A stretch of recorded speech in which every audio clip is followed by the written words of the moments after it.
تبارك الذي نزل الفرقان على عبده ليكون للعالمين نذيرا. السلام علیکم ورحمۃ اللہ وبرکاتہ. بسم اللہ الرحمن الرحیم وبہ نستعین وصلی اللہ علی نبینا محمد وعلی آلہ وصحبہ اجمعین. اما بعد. محترم حضرات، آج کا میرا عنوان ہے تقدیر کی حقیقت. تقدیر پر ایمان، یہ ایمان کے 6 ارکان میں سے ایک اہم ترین رکن ہے. نبی صلی اللہ علیہ وسلم نے جبرائیل امین کے پوچھنے پر کہا تھا ان تؤمن باللہ و ملائکتہ و کتبہ و رسلہ والیوم الآخر و تؤمن بالقدر خیرہ و شرہ. ایمان کیا ہے؟ تو آپ نے فرمایا اللہ پر، اس کے رسولوں پر، اس کی کتابوں پر، اس کے فرشتوں پر، آخرت کے دن پر، اور اچھی اور بری تقدیر پر ایمان لانا. تو 6 ارکان میں سے ایک اہم رکن تقدیر پر ایمان لانا ہے. محترم حضرات، تقدیر پر ایمان سے متعلق آج بھی مسلمانوں میں بہت سے شکوک و شبہات پائے جاتے ہیں. جیسا کہ شاعر نے کہا، عمل سے فارغ ہوا مسلمان کر کے تقدیر کا بہانہ. جب ان سے پوچھا جاتا ہے کہ آپ یہ کام کیوں نہیں کر رہے ہیں تو کہتے ہیں کہ اگر ہماری تقدیر میں لکھا ہوتا تو ہم ضرور کرتے. یہی کفار و مشرکین مکہ کہا کرتے تھے کیوں ایمان نہیں لا رہے؟ کہتے اگر اللہ چاہتا تو ہم ضرور ایمان لاتے.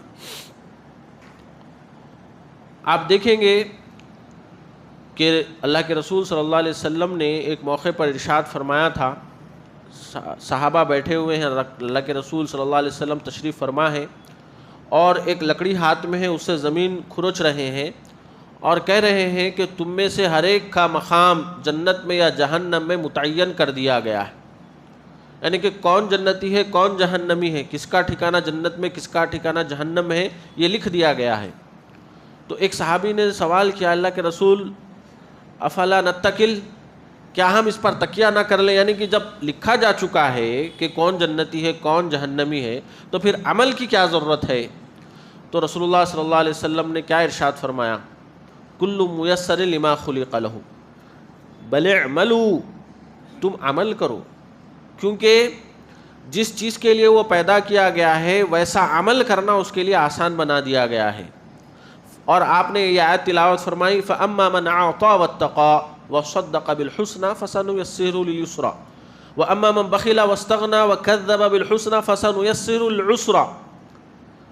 فرمایا جو صدقہ کرے اور پرہیزگاری کرے اور نیکی یعنی اچھے دین کی تصدیق کرے تو اللہ تعالیٰ اس کے لیے نیکی کی راہ آسان کر دیتے ہیں. لیکن جو جھٹلاتے ہیں، صدقہ نہیں کرتے، بخیلی کرتے ہیں اور دین کو جھٹلاتے ہیں تو ایسے لوگوں کے لیے اللہ تعالیٰ مشکل راہ یعنی کفر کا راستہ آسان کر دیتے ہیں.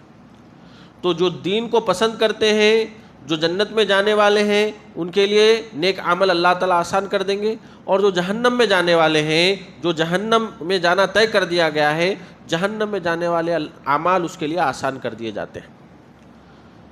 آپ دیکھیں گے کہ بعض افراد کا یہ جو ہے کہنا رہتا ہے، وہ یہ سمجھتے ہیں کہ بھئی تقدیر پر ایمان ہمارا اتنا مضبوط ہے، ایسا ایمان ہے کہ بھئی سب کچھ تقدیر ہی میں لکھا گیا ہے، اس لیے ہم نیک عمل نہیں کر رہے ہیں، اس لیے ہم یہ کام نہیں کر رہے ہیں، اس لیے ہم وہ کام نہیں کر رہے ہیں، کچھ حاصل ہونے والا نہیں ہے. آپ گھر میں بیٹھیے، آپ کے تقدیر میں رہے گا تو آپ کا اناج آپ کے پاس آ جائے گا، آپ کو جو کچھ لکھا ہے آپ کے پاس آ جائے گا. تو اس طرح کے غیر غلط خیالات میں شیطان مبتلا کر رہا ہے. تو تقدیر کا بہانہ کر کے شیطان کتنے وسوسوں میں مبتلا کر رہا ہے، اور تقدیر کا بہانہ کر کے مسلمانوں میں کتنے گروہ بن گئے ہیں، قدریہ اور جبریہ، اس طرح کے. یہ تمام چیزیں انشاءاللہ آج مختصراً انداز میں ہم سیکھنے کی کوشش کرتے ہیں. تو برادران اسلام، تقدیر کیا چیز ہے، اس پر ایمان لانا کیا ہے، ذرا دیکھیں گے. تقدیر پر ایمان لانا 4 مراحل، 4 مراتب اور 4 باتوں پر ایمان لانے پر مشتمل ہے. سب سے پہلے اس بات پر ایمان لانا کہ اللہ رب العالمین کے پاس ہر چیز کا علم ہے۔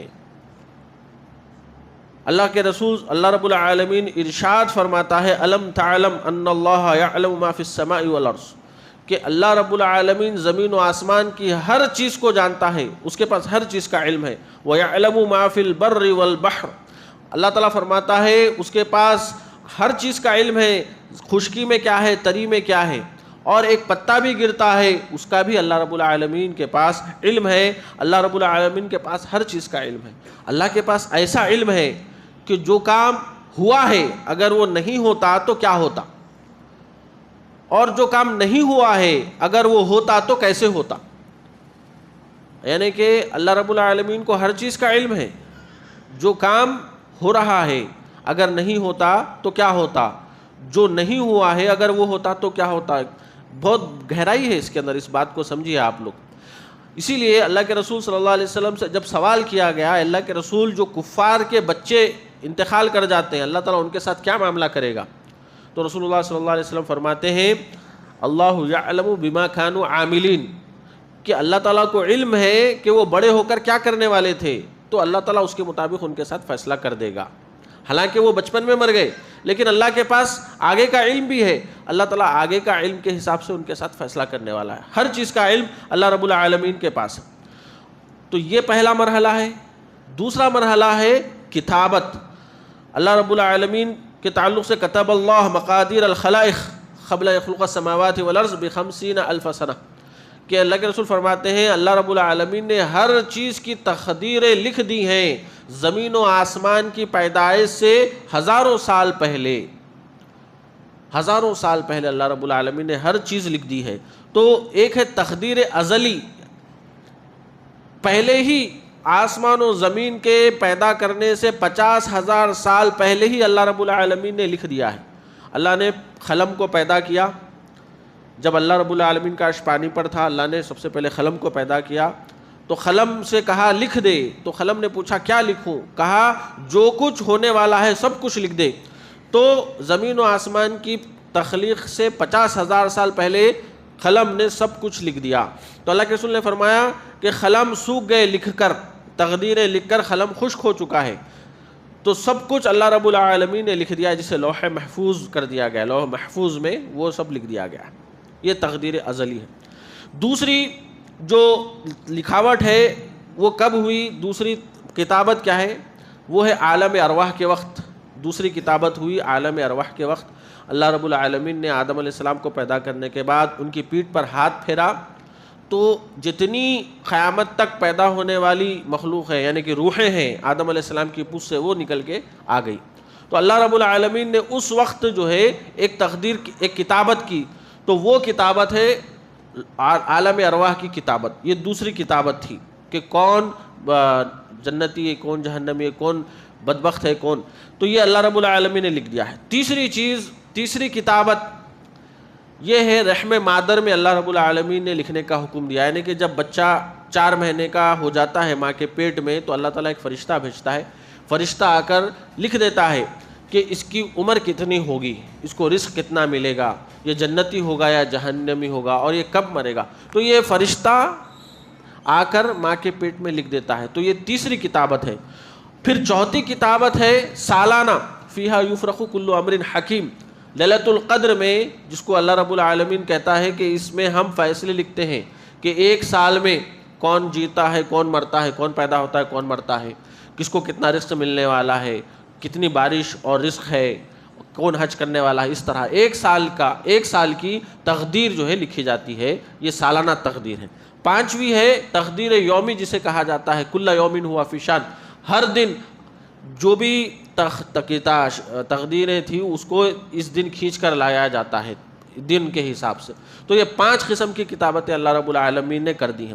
تو پہلا علم ہے، دوسرا ہے کتابت۔ تقدیر کے 4 مراتب ہے۔ تقدیر پر ایمان لانے کا مطلب 4 باتوں پر ایمان لانا ہے۔ تو سب سے پہلے اس بات پر ایمان لانا کہ اللہ کو ہر چیز کا علم ہے۔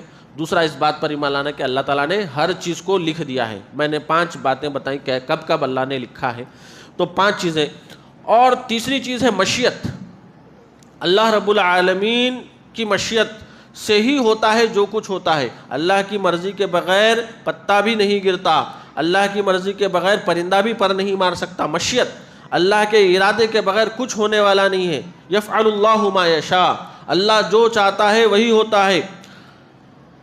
وما تشاؤون الا یشاء اللہ، تم جو چاہو وہ نہیں بلکہ اللہ جو چاہے وہی ہو کر رہے گا. تو اللہ رب العالمین کی مشیت ہی تمام پر غالب ہے. اور چوتھی چیز ہے خلق، یعنی اللہ رب العالمین ان اللہ خالق کل شیء، کہ اللہ تعالیٰ ہر چیز کا پیدا کرنے والا ہے. یعنی کہ انسان جو عمل کر رہا ہے تو اللہ تعالیٰ انسان کا بھی خالق ہے، اور جو وہ عمل کر رہا ہے اللہ تعالیٰ اس عمل کا بھی خالق ہے.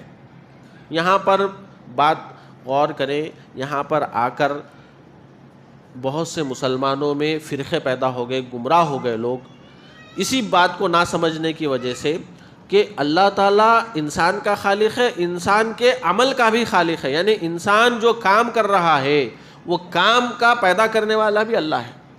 اب دیکھیے مثال دے کے بھی میں سمجھاؤں گا. ایک ہے فرقہ خدریہ جو یہ کہتا ہے کہ انسان اپنے عمل کا خود خالق ہے، اللہ خالق نہیں ہے بلکہ انسان خود اپنے اچھے برے عمل کا خالق ہے. اب آپ یہاں سمجھنے کی کوشش کریے، باریک چیز ہے. حدیث میں آتا ہے کہ جو تقدیر کا مسئلہ ہے بہت ہی باریک ہے، یہ اللہ رب العالمین کا راز ہے اپنے بندوں کے تئیں. اللہ تعالیٰ نے بہت ہی مختصر علم دیا ہے تقدیر سے متعلق. تم اس کی باریکی میں مت گھسو ورنہ گمراہ ہو جاؤ گے.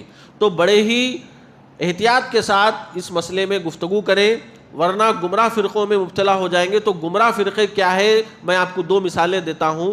تو ایک گمراہ فرقہ جیسا کہ میں بتایا خدریہ، وہ انکار کر رہا ہے کہ اللہ خالق نہیں ہے بلکہ بندے اپنے عمل کے خود خالق ہیں، اچھے برے. اور اس میں سے اور ایک فرقہ کہتا ہے اچھے عمل کا خالق اللہ ہے لیکن برے عمل کا خالق بندہ خود ہے. تو یہاں پر دو خدا ہو گئے، ایک خدا بندے کا ہے، ایک عمل کا خدا انسان ہو گیا. تو انسان کو اپنے عمل کا خالق بنا دیے، تو خالق دو بنا دیے. جس طرح کے مجوس دو خالقوں کو مانتے ہیں، اندھیرے کا ایک خالق، اجالے کا ایک خالق، خیر کا ایک خالق، شر کا ایک خالق. تو دو خالق کے جس طرح مجوسی قائل ہیں، یہ خدریہ فرقہ بھی اسی طرح دو خالق کا جو ہے تصور ان کے اندر آ گیا. تو بتایا گیا کہ دیکھو یہ جو عمل یہ جو کر رہے ہیں کہ دو خالق کو مان رہے ہیں، غلط ہے. ایک مثال ہے عمرو بن عبید، یہ جو خدریہ فرقے کا جو ہے بڑا عالم تھا. تو ایک جو ہے کیا کہتا ہے کہ ایک بدو، ایک اعرابی اس کے پاس آتا ہے، ان کو ایک بڑا عالم سمجھتے ہوئے آ کر کہتا ہے کہ میری اونٹنی گم ہو گئی، آپ دعا کریے کہ وہ مجھے مل جائے. تو وہ دعا کرتے ہیں، اے اللہ تو نہیں چاہتا تھا کہ اس کی اونٹنی گم جائے لیکن گم گئی، اے اللہ اب اس کی اونٹنی تو چاہ کے اس کو لوٹا دی جائے. یہ الفاظ پر غور کریے. وہ بدو کہتا ہے مجھے آپ کی دعا کی ضرورت نہیں ہے. وہ پریشان ہو جاتے ہیں، کیوں ضرورت نہیں ہے؟ کہتے ہیں کہ آپ نے دعا کی اللہ تو نہیں چاہتا تھا کہ میری اونٹنی چوری ہو جائے. مطلب یہ ہے کہ اللہ نہیں چاہتا تھا لیکن چور چاہتا تھا کہ چوری ہو جائے. تو چور کی چاہت رب کی چاہت پر غالب آ گئی. تو آپ اللہ سے بڑا کس کو بنا دیے؟ چور کو بنا دیے. اب چور کیوں چاہے گا کہ میری واپس آ جائے؟ جب چور نہیں چاہے گا تو اللہ کی چاہت پر چونکہ چور کی چاہت غالب آ گئی تو اب اللہ چاہے گا تو چور مجھے واپس نہیں کرے گا. تو عمل جو ہے برے عمل کا خالق اللہ نہیں ہے، بندہ ہی ہے. یعنی چور خالق ہے اپنے اس عمل کا. تو اس طریقے سے وہ گمراہ ہو گئے. اور ایک مثال میں آپ کو سمجھانے کی کوشش کر رہا ہوں. ایک مجوسی اور ایک خدریہ فرقے کا شخص کشتی پہ سوار تھے. خدریہ فرقے کا شخص نے کہا کہ تم اللہ پر ایمان کیوں نہیں لاتے؟ تو اس نے کہا اگر اللہ چاہتا تو میں ایمان لاتا. تو خدریہ جو ہے کہہ رہا ہے کہ کیا آپ اللہ کے نہیں چاہنے سے نہیں ایمان لاؤ گے بلکہ شیطان کی بات مان لو گے؟ اب دیکھیے اب وہ کیا کہہ رہا ہے. وہ اس کی بات کو تسلیم کر لیا کہ اللہ نے نہیں چاہا اس لیے میں ایمان نہیں لایا. تو یہ کیا کہہ رہا ہے، کیا تم شیطان کی بات کو مان کر جو ہے ایمان نہیں لاؤ گے؟ کفر پر مبتلا رہو گے، مجوسیت پر قائم رہو گے۔ تو وہ کہتے ہیں دیکھو تم جو ہے یہ سمجھ رہے ہو، دیکھو میں تمہاری بات تمہارے کو سمجھانے کی کوشش کر رہا ہوں، اگر اللہ جو ہے اگر اللہ نہیں چاہا، اس لیے اگر اللہ چاہتا تو میں ایمان لا لیتا، اگر اللہ نہیں چاہا، اگر اللہ چاہتا تو لا لیتا، شیطان چاہا کہ میں مجوسیت پر قائم رہوں اس لیے میں مجوس ہوں، تو اللہ کی چاہت پر شیطان کی چاہت غالب آ گئی، یعنی اللہ سے بڑا کون ہو گیا؟ شیطان بڑا ہو گیا، نعوذ باللہ۔ تو اللہ رب العالمین کی چاہت سے بڑی چاہت شیطان کی، یعنی اللہ سے بڑا شیطان ہو گیا، کیونکہ میں شیطان کی بات مان کے مجوسیت پر قائم۔ تو اس طرح جو بندے یہ کہتے ہیں کہ بندہ اپنے عمل کا خالق ہے، وہ قدریہ ہے، اور ایک دوسرا ہے جبریہ، جو یہ کہتے ہیں کہ بندہ اپنے عمل کا خالق نہیں ہے، بلکہ سب خالق اللہ رب العالمین ہی ہے، بندے کا اور بندے کے عمل کا۔ لیکن وہ اتنا حد درجہ چلے گئے، وہ کیا کہنے لگ گئے کہ بندہ مجبور ہے، اس کے پاس کوئی اختیار نہیں ہے، سب اللہ رب العالمین کے چاہنے سے ہو رہا ہے، سب جو لکھ دیا گیا ہے وہی بندہ کر رہا ہے، بندہ اپنے عمل کا خالق نہیں ہے۔ یہ بات تو ٹھیک ہے، لیکن بندہ مجبور ہے، وہ جو کچھ کر رہا ہے لکھنے سے کر رہا ہے۔ اب چاہے وہ فرعون ہو، چاہے قارون حامان ہو، یہ جو کچھ کیے ہیں اللہ کے لکھنے سے کیے ہیں، لہذا ان کو عذاب نہیں دیا جانا چاہیے۔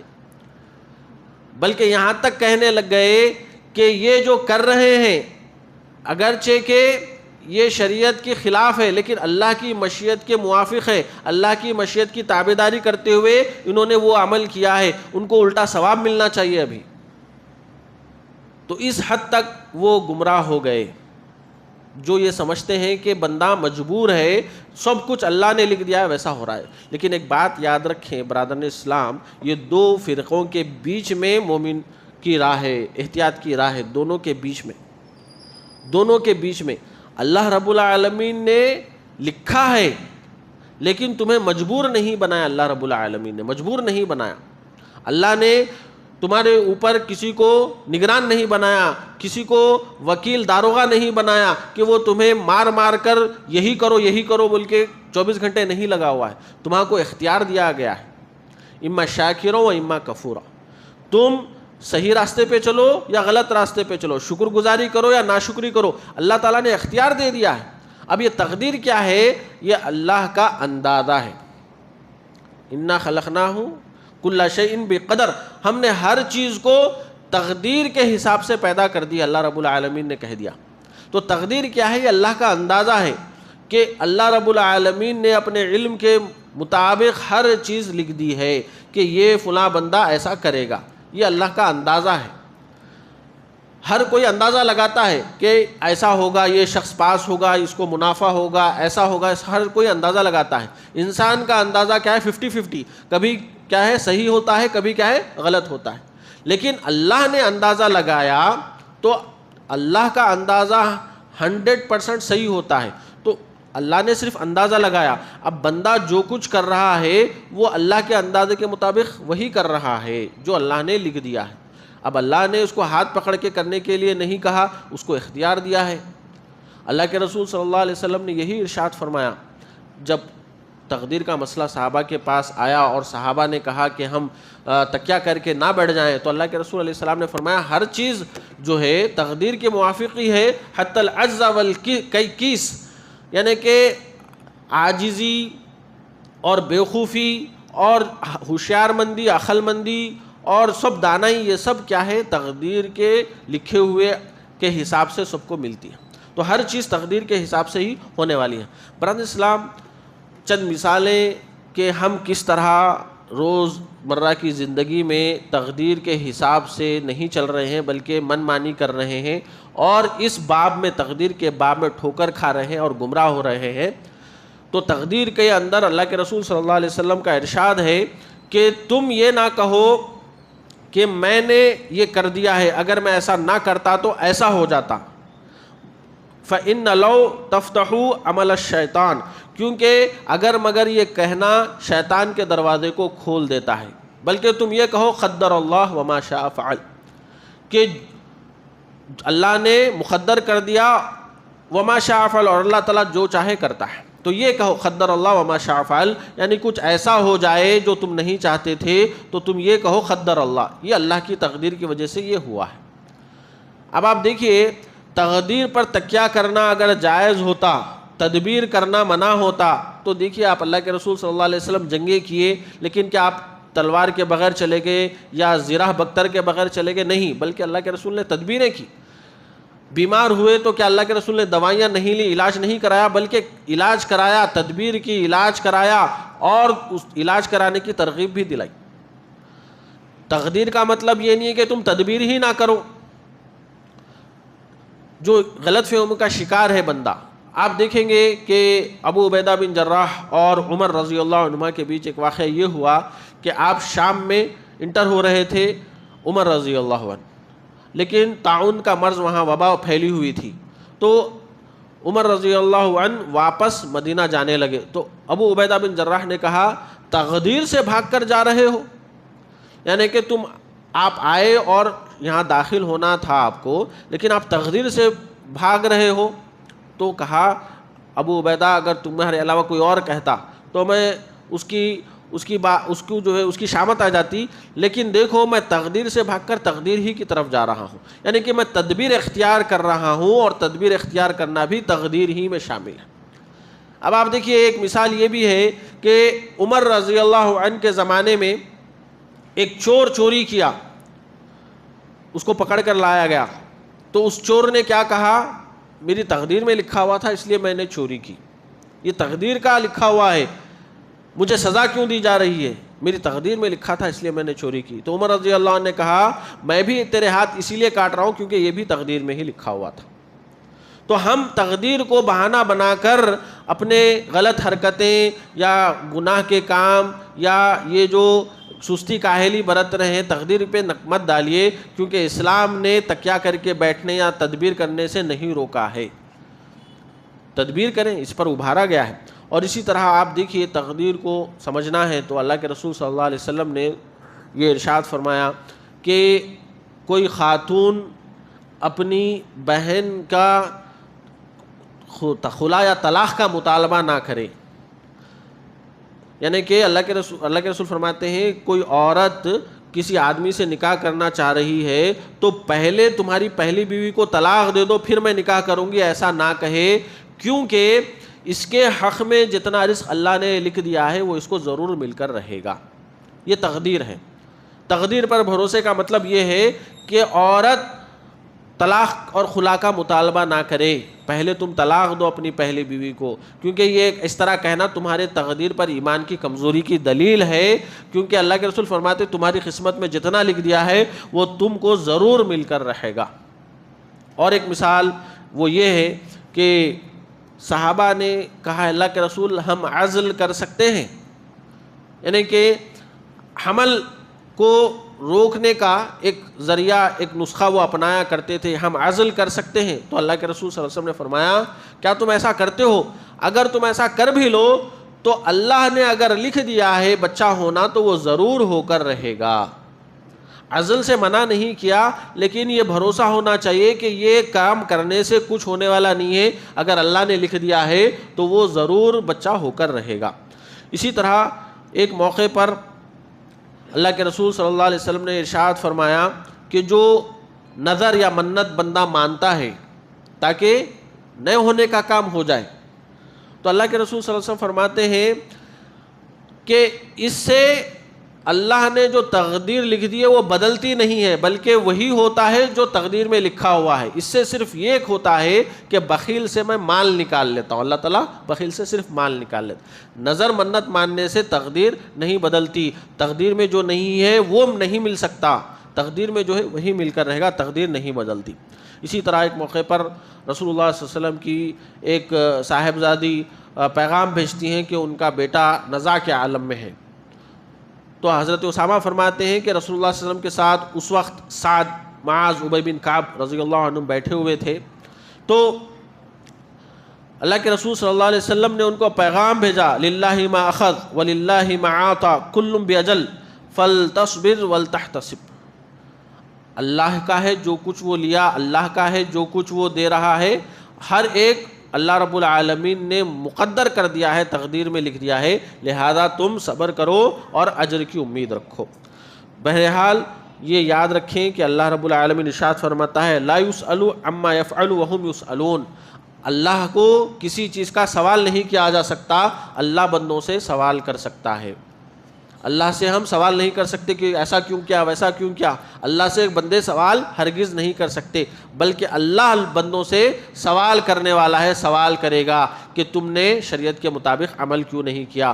بہرحال تقدیر کا مسئلہ بڑا باریک مسئلہ ہے، یہ 4 باتوں پر ایمان لائیں، اللہ کو علم ہے، اللہ نے لکھ رکھا ہے، اور اللہ کی مشیت سے ہی جو کچھ ہے وہ ہوتا ہے، اور اللہ ہی خالق ہے بندے کا، اس کی مخلوق کا، اس کے اعمال کا خالق اللہ رب العالمین ہے۔ یہ 4 باتوں کو ماننا یہ تقدیر کہلاتا ہے، تو اس پر ہمارا مضبوط ایمان ہونا چاہیے، تقدیر کے معاملے میں بھٹکنا نہیں چاہیے، انسان کو مجبور بھی نہ سمجھے اور نہ یہ سمجھے کہ انسان بے مہار ہے، جیسا چاہے ویسا کر سکتا ہے۔ ہم دعا کرتے ہیں کہ رب العالمین اس مسئلے کو کما حق سمجھنے کی توفیق عنایت فرمائے، تقدیر پر اور ارکان ایمان پر کما حق اللہ تعالی ہمارا ایمان مضبوط فرمائے، اور جب تک رکھے اسلام پر قائم رکھے، خاتمہ ایمان کی حالت میں فرمائے۔ آمین۔ وآخر دعوانا الحمد للہ رب العالمین۔